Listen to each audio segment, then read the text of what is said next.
I want to welcome Chulu Chansa, a wellness entrepreneur, speaker, author, mental health advocate, personal brand consultant, and a winning podcaster. She's the founder of Africana Woman, a platform created to help African women embody self-love, health, and wealth. Her superpower is creating safe spaces for difficult conversations. And she is passionate about empowering African women with practical tools to thrive in work, personal, spiritual, and social affairs.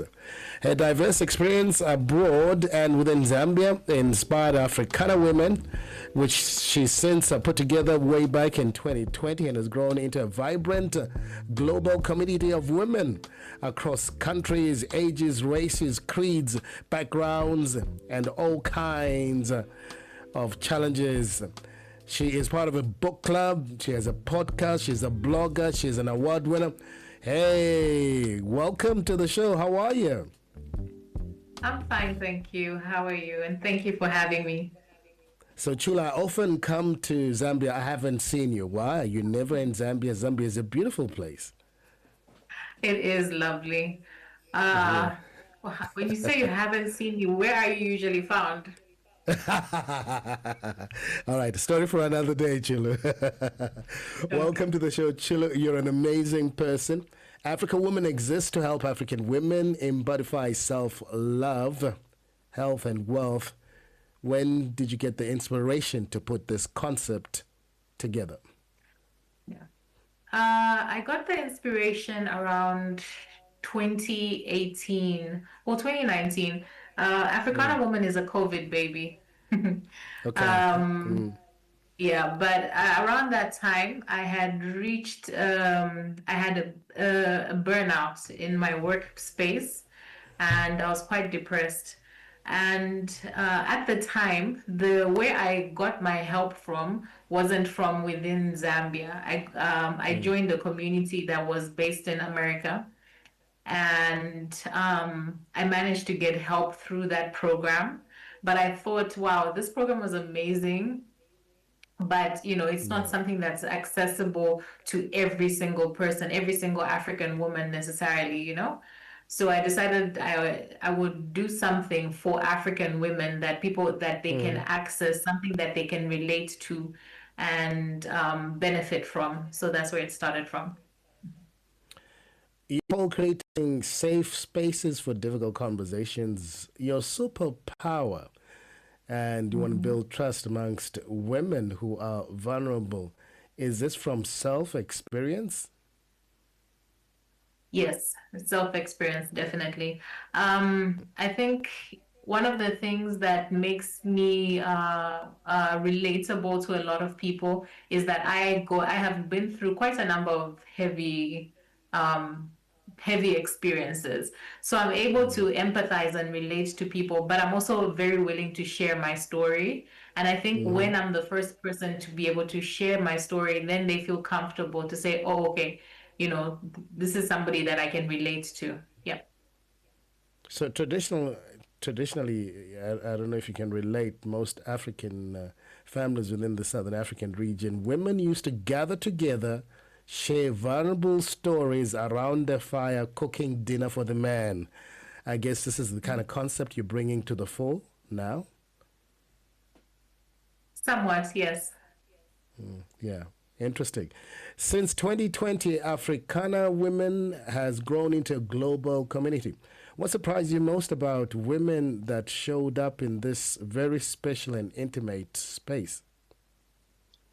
I think it's the diversity of women, because we have members who are, such a wide age gap, from somewhere around 20 years, 19 years old to 70 years old. And, they're all willing to share their life experiences. And I think it's a very rich environment for learning Mm, from each other. Hmm. yeah, yeah. So you think it is easier for people to learn from other people's experiences? Yes, Yeah, I do. fantastic. You also do a lot of podcasting. I know you've won several awards. You have won three APVA awards, sold out tours across Zambia. What do you think makes Africana Women podcast so enticing? Well, when it comes to the podcast, I always say, I always ask women, first of all, can you name at least 10 prominent African women in historical figures that you know of in 30 seconds? And people kind of get stumbled because they'll get to maybe Yeah, about five or so, yeah, yeah, but they yeah, never get to 10.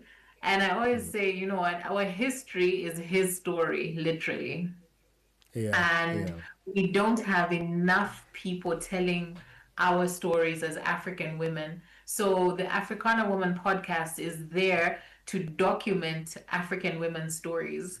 And the thing about podcasts is when you go on, any podcast app and you put in a search and say, okay, I want to learn about this and this topic, what's going to come up is most likely the highest trending podcasts which are coming out of the West, right? yeah, So yeah, I think what makes Africana Woman relatable is that the guests are people that they can relate to, right? They look like them, they sound like them, they can get the inside jokes, and it's just yeah, easier yeah. to understand what story is being related. Yeah, talking about stories, you speak a lot about self love, health, lifestyles, and personal branding. Which out of the three is perhaps the most challenging for modern day African women? I think it's most likely health. Mm, Well, because most women will tell you, oh, I don't have time, I don't have enough time. And I yeah, always, share with them that we make time for the things that we prioritize. So instead of, we're always saying, oh, I'm going to do this for my family, for my husband, for my parents, my children. We're always putting everybody else on our calendars. So I always say, put yourself on your calendar, like make yourself a priority. And yeah, once you're able to do that, then you're able to make time for, you know, whether it's exercising, eating healthy, make time for just, you know, clearing your head. Mm. yeah. Talking about health, somebody just simply said to me, health is what you eat. And, we eat Mm. so much junk these days. Yeah. I want to talk about the success of your podcast. The first Zambian to take a podcast on a tour, and you sold out in different cities. Why? Why did we sell out or why did we go on a tour? Well, both, actually. Okay. Well, the tour was very, I'm not too sure what word I can use. But anyway, I got the inspiration to do the tour. So I went to the community because where we have WhatsApp groups and, it's very easy to get feedback from people. And I said, okay, I've got this idea. I just presented it. I said, I've got this idea for a podcast tour.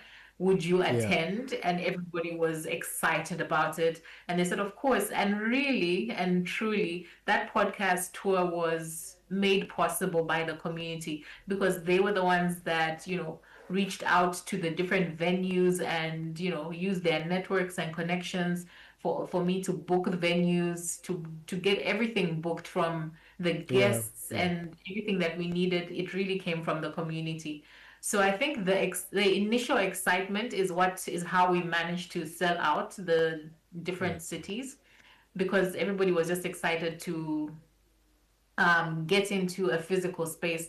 A lot of what we do is virtual, so I think there's this difference when an exchange of energy when you're actually in the same yeah, physical space with yeah, somebody, right? Yeah, so yeah, I think that's what they really wanted, and we managed to pull it off, and it was amazing. It was yeah. absolutely amazing. So, one of the things you mentioned earlier on, you said that your life story has touched a lot of people. and you're quite big on mental health advocacy. Is a big, very big part of your work. What practical tool or habit do you give women today who are struggling with mental health? Well, when it comes to mental health, I think we have to be very conscious about what we think about, and just making sure that we are that our thoughts are not, just taking over and just uh making us stay trapped in, like, whether it's bed, you're gonna sleep forever. Yeah. Mm. But you need to really take control of your thoughts and your mind, and make sure that you give yourself the space to be able to turn things around, because once you can turn it around in your mind, anything is possible in your life. Mm. Yeah. Strength of the mind, they say. You've spoken Mm. at global stages from Tech Up Women in the UK to Podcast Movement.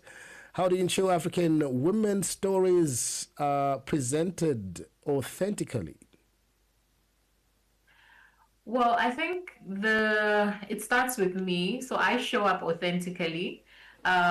If you know my brand, then you know it's very African. I'm usually in some sort of African attire or something that represents Africa. So it starts with me, bringing the authenticity to the stage.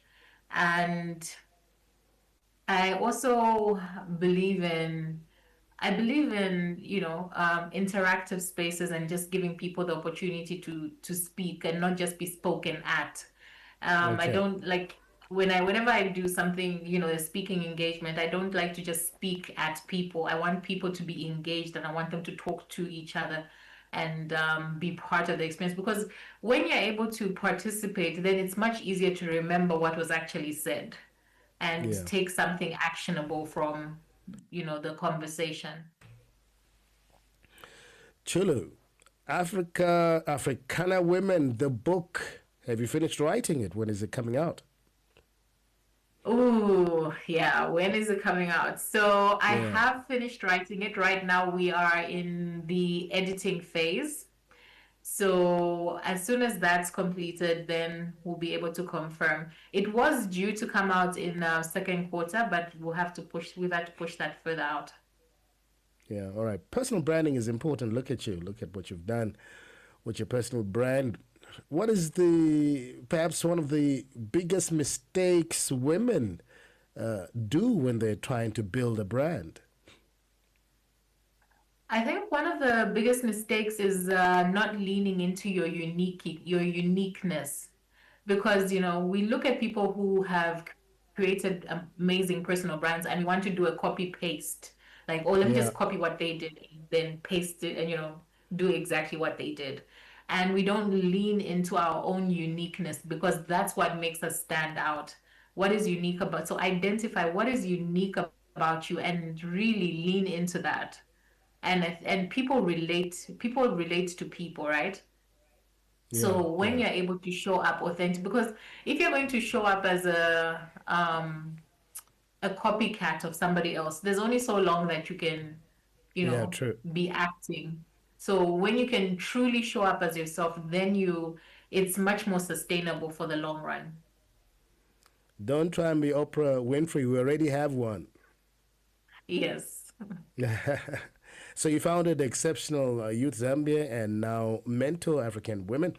What is the one piece of advice you'll give to young women who feel stuck and they want to free themselves? Mm. So I have a slogan which I use quite often, or I live by, which is know your roots, grow your purpose. And know is an acronym, and it stands for K is knowledge. It's about knowing Mm, who you are and whose you are.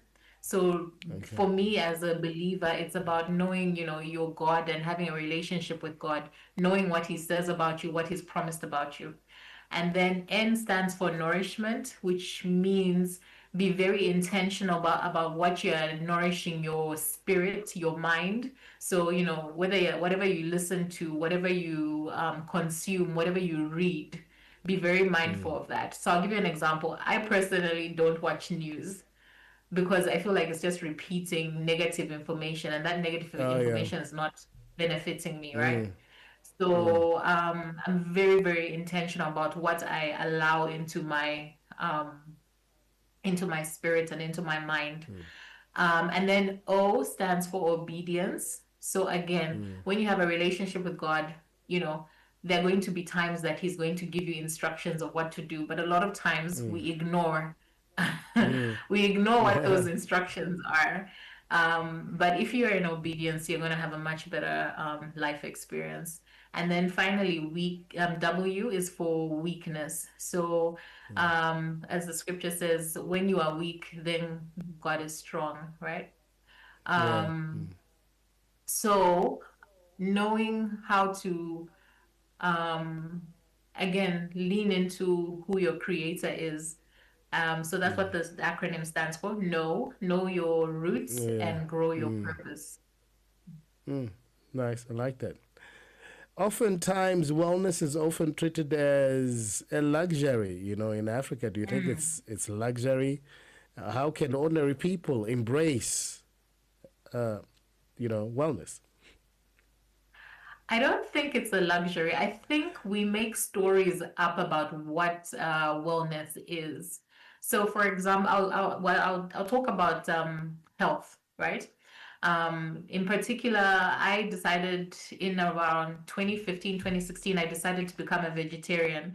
However, I heard a lot of people telling me, oh, being a vegetarian in Africa is so expensive. You can't do it. It's, because but the issue is that when we think of being a vegetarian, we're thinking about buying Yeah, true. imported foods, the ones that we are told that, oh, those are the ones which are supposed to be for a vegetarian. But in reality, a lot of African foods are plant-based.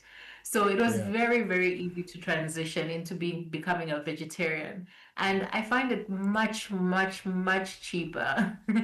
So, when Yeah. people tell me, oh, Yeah. you can't be a vegetarian in Africa or in Zambia, it doesn't make sense to me because Yeah. I can go to the market and every weekend I can go to the market and there's so much variety that's available to be bought. So I think it's more of a story that we tell ourselves versus um, what is actually true. Yeah, true. A lot of people think that vegetarians spend a lot of money. Thank you so much for having been part of tonight's show, Chulu. I can only wish you best. How can people check you out, participate, and when is your next road show? Oh, so I'm not too sure when we're going to be having our next roadshow, but please do go on any podcast platform and look for Africana Woman, and you'll find quite a number of episodes. I think we're over 100. We should be at 120 something episodes.